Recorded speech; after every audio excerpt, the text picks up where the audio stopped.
And so, guys, now we move on to the third Yu-Gi-Oh! Series, and the only other Yu-Gi-Oh! Series I've seen besides the original and GX, Yu-Gi-Oh! 5D's. And unlike every other anime I've ever seen where I may have heard a lot or a few things about it before I actually saw them, I knew absolutely nothing about this one, not one thing. I didn't know anything about the story, the setting, the characters, nothing. And so it was really nice to go into this and not know what to expect. And the reason I wanted to watch this was not only because it's another Yu-Gi-Oh! Series, but also because I really wanted to watch the Bond Beyond Time movie with a crossover between this and the original series in GX. In fact, I really wasn't expecting anything from this. I went into this watching it just to watch it, and that's it. And in the end, I think I thought about this series the same I did about GX, in that I really, really liked it. In fact, when I finished watching it, I just loved it. There was so much about it that I really loved. Yes, there were some things that I don't like, but my reaction was mostly really positive with this. And when I say that, and when I say it was the same as GX for me, I mean the same as what I said before about not really sure what other people's general thoughts on it are, but I still enjoyed it myself. Also, another similarity for this with GX that I have with it is the fact that I haven't seen the whole thing since the same thing happened with this for season 4 of GX, as in the final season was never dubbed, so I haven't seen it, even though I really wish it did finish. Anyway, let's get into the series. Also, like before, this will have all spoilers, so keep that in mind. So the story is about a guy named Yusei Fudo who lives in a place called the Satellite, which is this kind of destroyed junk island, and is next to an island with a city called New Domino City, and anyone from the satellite is usually treated poorly by anyone there, and usually is usually on the run from security who thinks that he's a criminal. So he spends most of his time working with some of his friends there trying to make a runner, which is like a motorcycle thing that a person can drive and play dual monsters on. He's also had a sad history with never knowing his parents, and two of his friends betrayed him. It's actually Jack Atlas who stole his last runner and his best car just so he could go to New Domino City and become famous. So after he finally makes a new runner and heads to New Domino City, he discovers that he, alongside Jack and some other characters, are actually shiners, which basically give them marks on their arms of a creature called the Crimson Dragon, a dragon from a long time ago. And I'm stopping there as far as telling the story like this. So as soon as I started, the first few episodes didn't interest me that much. It was kind of interesting to learn about the character's past and what exactly is happening, but the first few episodes did kind of feel like a bit of a slug to me, and sometimes there were some annoying moments. However, I think the series really just going after the whole facility segment, which is basically this prison, and you say is thrown into it after being caught by security. As soon as that happens, he's approached by a man named Goodwin, who's pretty much the main villain of the first season, and is the one who is being to use about the history of the Crimson Dragon and about how it had freed that sealed away some evil power a long time ago, and part of its power is now inside of him, Jack, and some others. One of those others being a small girl named Luna, who had a twin brother named Leo, and I really like the relationship that you build with the two of them, kind of being like a big brother to them, and they both looked up to him. And Luna also has some power where she can enter something called the spirit world with it, where there are the spirits of the dual monsters. And I'm not gonna lie, this part actually reminded me a lot of the Legend of Korra with the whole like spirit world idea. Anyway, before John, there is another girl around Yusei's age named Akesia who has telekinetic ability and is part of a group called the Arcadia movement. And this part of the series is probably the part that I like the most. Seeing these characters interacting and forming relationships. Every character builds some relationship with each other, and that's the part about this that I like the most. Especially since I like almost all the characters. It was also interesting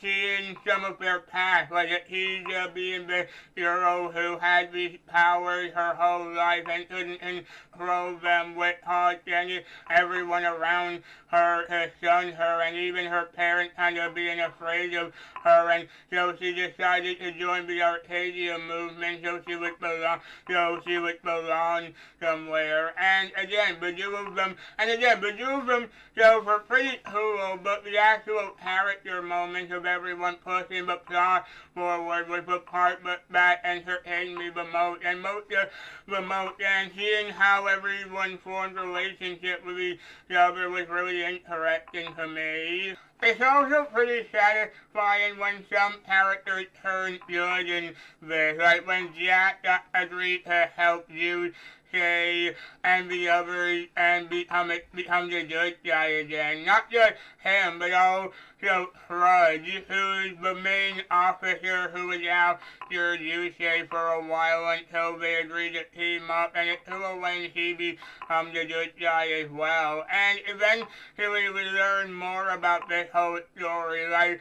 how Yusei's father was actually a scientist who created something called the energy reactor that caused a lot of damage to the city and his death, and having to send Yusei to the satellite for his own safety, and it's later revealed that he was sabotaged. And we learn other things like the existence of Darksiders who feed on fear and doubt to make themselves stronger. It's even later revealed that one of them is a guy named that Yusei and Jack knew named Talon. I haven't mentioned this yet, but there's another guy named Crow who's Yusei's best friend, and also knew Talon. And again, we get more and more information and more duels with them trying to stop the Darksiders, and even Goodwin's brother, who they think is the main bad guy, until it's revealed that it's Goodwin himself and is the main villain of the whole thing, and who has the arm of the fifth and last Diner and challenges Yusei, Jack, and Crow to a duel. Eventually they're able to beat him, but something really weird happened afterwards. Yusei kind of sees Goodwin and his brother and what seemed to be like in his head or something, and then they kind of make amends with him or something. I don't know. The whole split between the two of them, like with Goodwin and his brother over who's the main villain, it's kind of weird to me because they both say that it's the other one who's the villain, and they kind of act evil in some way, and so it's really confusing whenever that aspect was mentioned. And then by the end, everyone who was absorbed by the dark side or anyone who was being controlled by them is back to normal, and you, Jack and Crow, managed to build a bridge connecting New Domino City to the satellite. So the first season of this for me was mostly positive, even if some things didn't work for me. For one, there was the stuff I mentioned about how it was sometimes get weird with how the bad guy kind of switched between Goodwin and his brother, as well as the fact that some characters were a bit annoying, like Leo. He was mostly pretty solid, but he did get really annoying sometimes. And something else that was really weird for me was when some characters would disappear from the story altogether, like you see Brandon Bashar, who helped him build his second runner at the beginning of the first episode. So they kind of vanished really quickly, which is weird considering their actions did lead to a lot of events that happened later on. But again, like I said, the main thing I liked about this was the relationships everyone formed with each other, and probably the one I liked the most was Yusei's relationship with Atisha, because she kind of becomes like a love interest for him, and I really liked a lot of their scenes together. Plus, the actual story itself, with us learning more about the past and learning about Yusei's upbringing and other different things like that have me wanting more. And when I was watching this for the first time, I also found it interesting how they make dual monsters different this time with adding in different elements. Not just the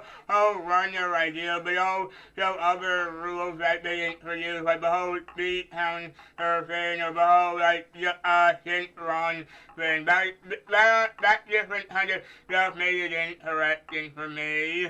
As for the second season, I mostly feel about this the same way I did the first, although not as much because I didn't find it as interesting as the first. But there is still a lot of things I like here. For one, I found it cool how at the beginning we're introduced to these three kind of alien guys while you, Kay, and the others are working for the dual tournament that's coming up. And the stuff here was mostly pretty interesting, although some things weren't as interesting as others.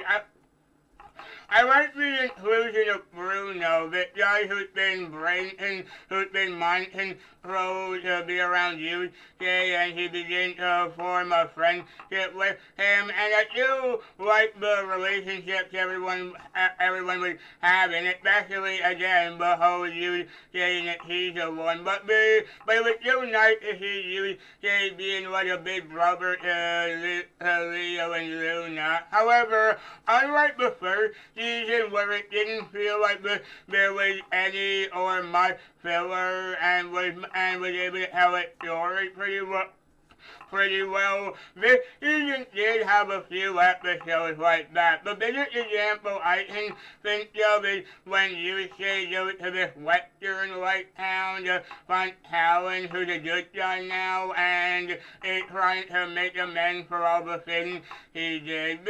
There are some interesting things here, but most of it did feel kind of pointless and too long to me. But this did at least lead up to when Yusei and the others entered the tournament and were able to beat them along with some other teams, including the one they were going up against Team Ragnarok. And it was cool, and that was cool, though maybe not as interesting as season 1 in my opinion. Also, another kind of weird thing that happened is that there's some great storylines that honestly didn't need to be in this season, because there were some that could have been removed and it wouldn't have felt any different. different, but that isn't a detriment to the series as a whole. I still really enjoyed it. So, and yeah, I know this